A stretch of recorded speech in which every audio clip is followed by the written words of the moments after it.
My name is Angela Dadson. I am a member of Pastor's DeFree team responsible for Africa.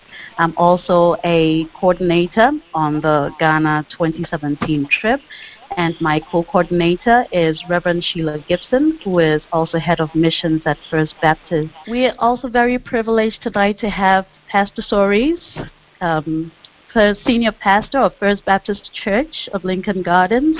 He is founder of the dfree Global Foundation Incorporated.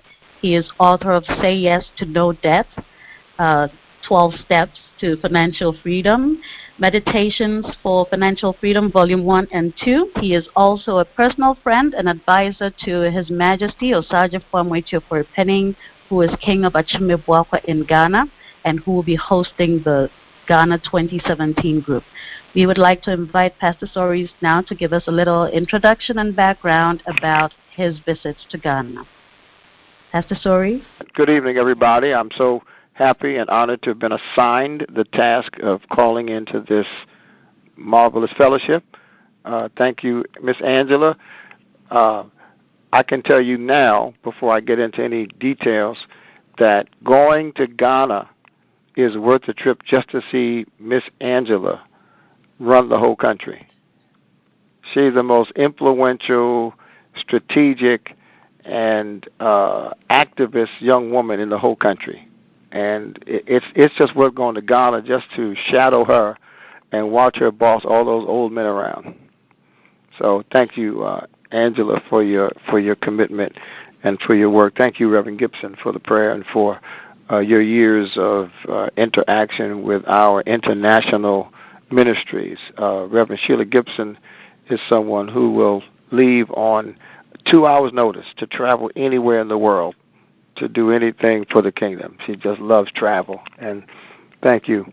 Listen, Ghana started out as a preaching engagement for me with the Ghana Baptist Convention, and there was a member of our church who called himself a king, and since I was in Ghana and had promised that if I was ever in his neighborhood, I would stop by and see him, I did so. And from the first moment that I touched soil in Ghana up to now, I have been more inspired by the Ghanaian people, by the Ghanaian heritage, by the development of a West African country in ways that we just don't know about here than I've been by anything. I've been to, I guess, every continent now.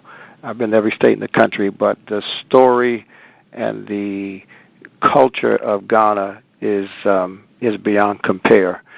Despite the fact that as African Americans, we just don't know, most of us, exactly where we came from, there's no sense of disconnect when you go to Ghana. You just feel the love and the passion and the history and the legacy and the profound experience of being an African people when you're in Ghana. So, God bless and thank you for considering this trip. When we go to Ghana, we have a few objectives. Objective number one is always spiritual, and I have in my possession now a proposal from a little church up in the hills of Chebby, which Angela will describe to you in detail, and we're going to add that church to a list of projects that we support to ensure that our African brothers and sisters benefit from our visits. We also are inspired by people who are low in income but high in spirit, and it's always astonishing to our people to see people who have so little praise God so fervently. It's also educational. Unfortunately, we still, as African Americans, are influenced heavily by the Tarzan image of Africa, and to see Wi-Fi out in the middle of the field, to see the research done on cocoa beans, to see the high-tech developments in a West African country is just phenomenal. So we always learn. And because we are under the auspices of a legitimate king, having access to royalty gives us access to people and places that you could not access in Ghana unless you came under that sponsorship. So the educational part is important. The cultural is important, the cultural expression. When you're in the presence of the king and when we go to the palace, you are literally experiencing a cultural expression that goes back to the 1400s. You know, a building here that's old is 100 years old.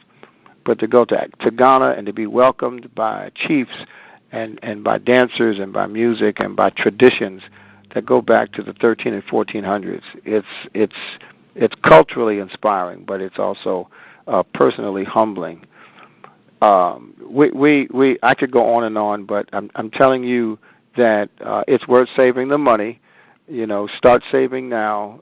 We have a payment plan for people, and we're asking those who are not members of First Baptist to take seriously the goal of getting 4 or 5 members of your church. Make this a church trip and not just a DeFree trip. The DeFree Foundation, because we are global, is the umbrella organization, and because Angela lives in Africa and works in Ghana for DeFree, it's easier for her to coordinate. But I really want this to be a trip that churches take on as their own, so that Bates Memorial in Louisville and First Baptist and other churches claim this as a ministry of their own, simply facilitated by the DeFree Foundation. So thank you for your interest. I'm sure that after this 40-minute call, you will be motivated, you'll be inspired, and you'll be challenged to put your little pennies aside and to meet us at the airport in October so that we can continue building on the legacy that we've begun through our DeFree Ghana connection. So God bless you. Sister Angela, it's all yours. I look forward to talking with you about matters beyond this trip in the next few days.